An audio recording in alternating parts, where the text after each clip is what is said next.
Good evening, everyone, and thank you for joining this call. So today we will be talking about the requirement for apply for the T32 postdoctoral clinical research training award, which kind of information can be critical and what this award is. So the people who direct the program are myself, Luana Colloca, a professor at University of Maryland, School of Nursing, our associate director, Jean-Pierre Rothman, also from University of Maryland, but School of Medicine, and associate director, Dr. Khalil, from School of Medicine as well. So today we are gathering together to explain the nature of these awards, how to prepare a compelling application and why to apply. So the scope of these awards is to support training of biomedical, behavioral, and clinical research through individual postdoctoral research training. The schools participating to these awards are at UMB, School of Dentistry, Law, Medicine, Nursing, Pharmacy, Social Work, and the School of Graduate Studies. Also, we will be welcoming applicants from University of Maryland, Baltimore County, and the University of Maryland, College Park. So the funding for this award are provided currently through internal funds. That means it's the ICTR at UMB opening this awards call and support for those who succeed in the application. The duration of this award is for 2 years. What the award consists of? Stipend, tuition and fees, and all this is in alignment with the Kirchstein National Research Service Awards, the NARSA. And if you wish to see the amount of the stipend, you can see the table that is posted under this website. The table is an example. It may change due to fiscal year updates. Who are eligible to apply for this award? Well, it is required to be US citizen or permanent resident. Those people who are on an exchange visa or other form of visa from abroad, unfortunately, are not eligible for this award. Also, they must have received a PhD, an MD, an ADS, or comparable doctoral degree by the date of the appointment. That for us is July 1st, 2025. Also, there is a preference for people who are still within few years from having received these awards, in line with other NIH grants where there are some limits to since how many years we can apply. We tend also to encourage people that have been receiving the final degree, PhD, MD, DDS, since the recent years, If funded by the T32 training program, no other federal funding is allowed. And eligible doctoral degrees include, but are not limited to, DMD, DC, DO, DVM, or DPM, SCD, engineer, DOD, PDD, PDH, DNSC, PharmD, DNP, NP, DSO, and PsychoD. Why I read all this degree? Because we truly like to be interdisciplinary. So we like to have representative and applicants from different areas of research. So also in this case, there is a restriction related to other NARSA support. No more than 1 year of previous aggregate NAS support is allowed. This rule applies only for people from UMCP, so College Park. For applicants from College Park, 50% of the salary is based on the department and college where you belong. The other remaining 50% will be covered by UMCP Office of the Vice President for Research, and signatures that document and capture the college and department commitment must be secure prior to the submission of the application through UMCP Universal Funding Form, UFF. Then you can upload the signed document in the electronic platform for apply. So the VPR office will sign off when an application has been received and selected for funding. There is already an agreement in place, but if you need additional information, please feel free to contact Michelle Smith from the University of Maryland College Park Research Development Office with any additional questions specific for UMCP and this program that we call UFF. So for everyone, which are the requirements? The idea is to be a full-time postdoctoral scholar with 40 hours per week devoted to research and the other activities that are part of this training.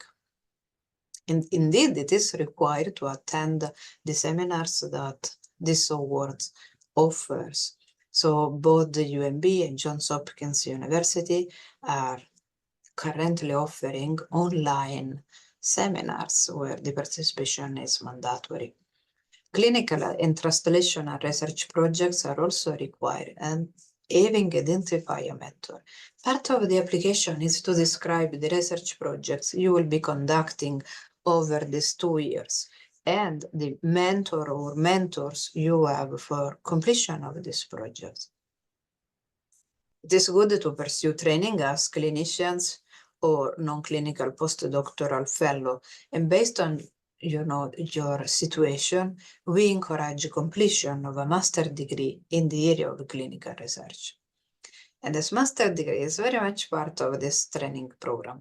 Why we decide so? We hope that the seminars we offer with Johns Hopkins University, along with the Master in Clinical Research, will equip you with the standard, the compelling, the skills, and all the futures to become successful PI and become the next generation of translational scientists. Students must maintain good academic standards with a minimum of GPA of 3 per semester. Also, clinical fellows would have to satisfy requirements for specialty clinical boards. My guess would be that this IL-5 receptor positive.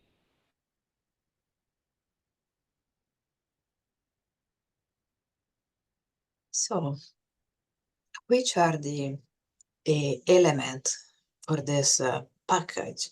So you will be write a cover letter. The cover letter, you express the intent to apply the master you will be pursuing, the title of your application, and the mentor you have identified.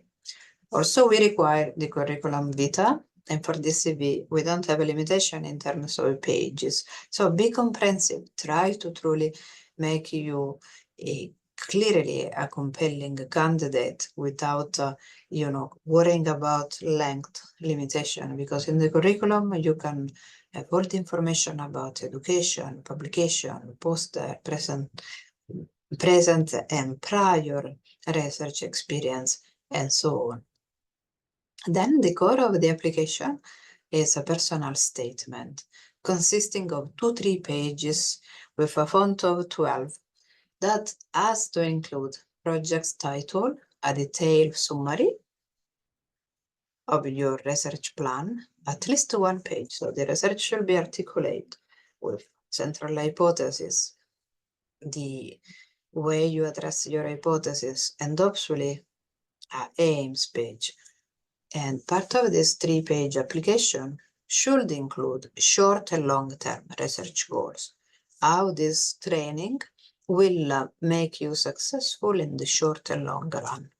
Explain how you will be planning to advance your career, your research interest, and which master or certificate program you plan to select, and why completion of this master or certificate program is helpful to your career development. This is truly the most important part of the application.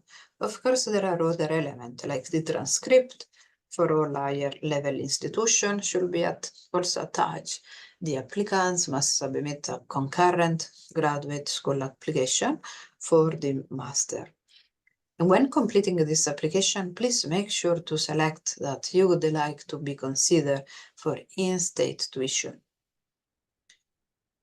UMCP and UMBC applicant can choose a program, a certificate, or a master within their respective schools.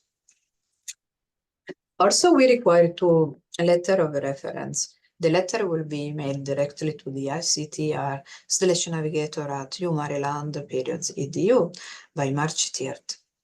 One letter should come from the former professor or mentor, the other letter from current mentor or mentors that are supporting you. For current mentor, we also require the NIH biosketch. Why?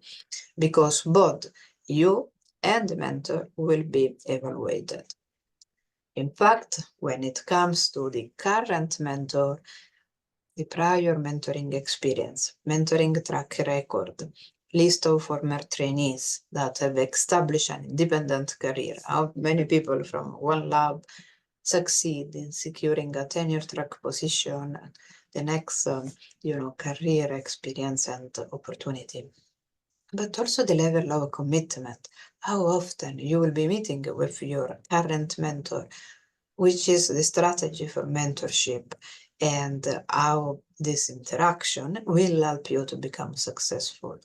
The applicant research ability and potential to become an independent investigator should be evaluated by the current mentor in the letter, providing some statement about verbal and written communication skills, need for additional training, evidence of passion, commitment to science, perseverance, and that help us to recognize those people who are competitive for this award.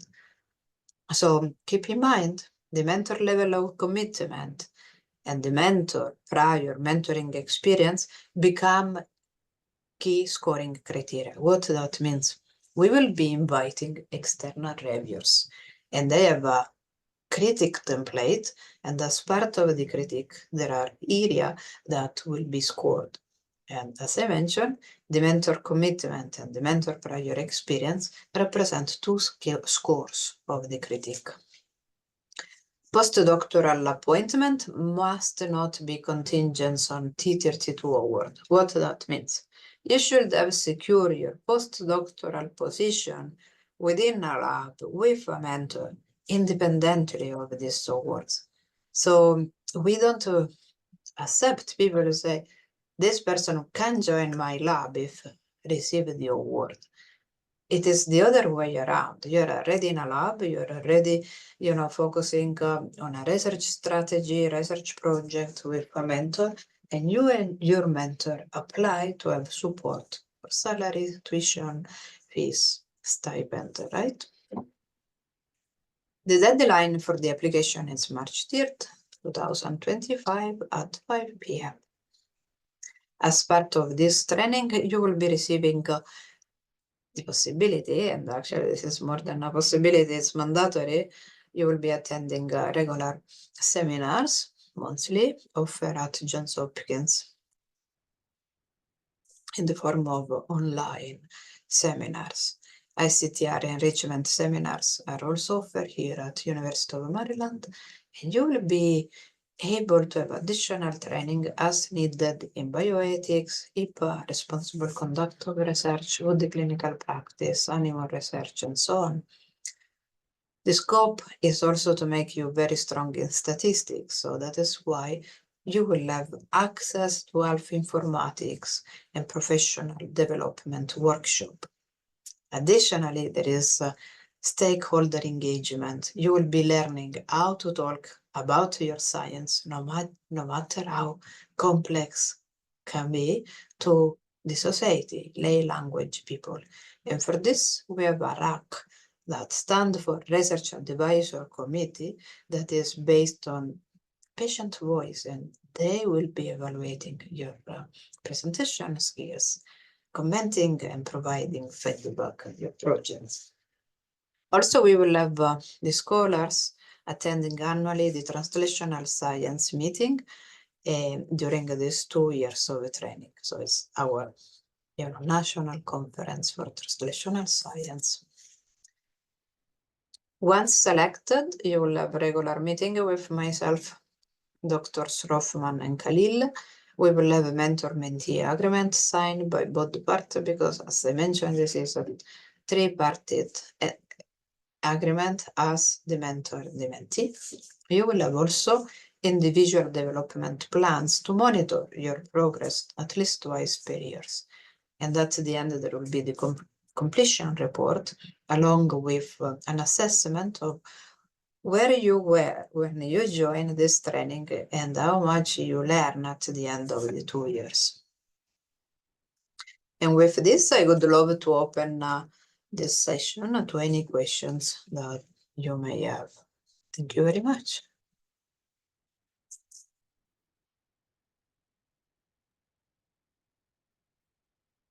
Questions, curiosity? Hi, can I ask you a quick question about the 50% commitment from the school? How does that work?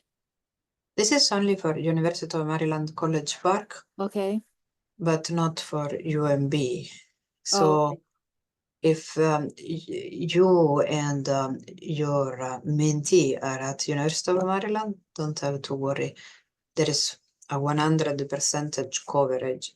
For Okay. College Park, there is this agreement where, a 50% of the salary come from one source and the other 50 from another source. But things are already in place with this agreement. So the reason why we want confirmation is to make sure that they engage and they have a conversation and they notify, the appropriate office about the intent to apply. Okay, and what about registering for a master or certificate at Hopkins? Who covers the fees for that? Well, we encourage our applicant to have a master here at UMB. Yeah, but there's So tuition for this. Is this part of the T32? yes, we cover. Okay, thank you. Sure, thank you for your questions.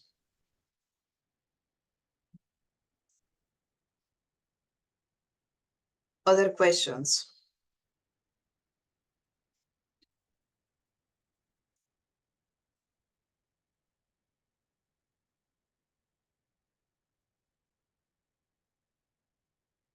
Wanda, maybe you can communicate where information can be found as Yes, well as. thank you. I was just pulling that up.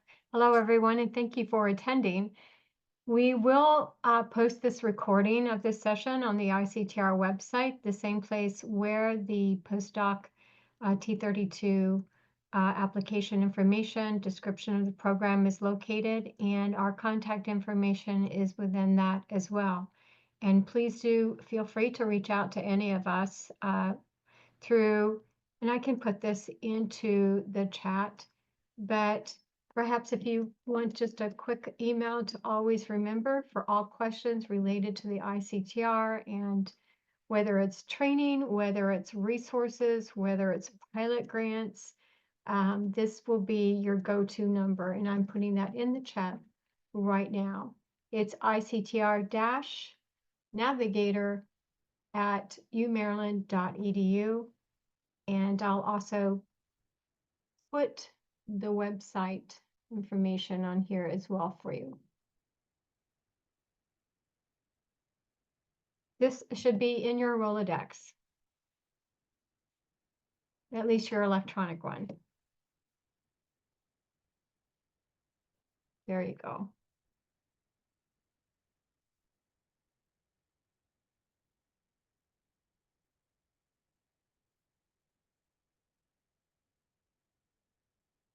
And I'm going to add one more for you. If you don't already have it, I would be very surprised if you don't. But this is the actual link to the postdoc webpage. that last link. So please do reach out with any questions. Don't be shy.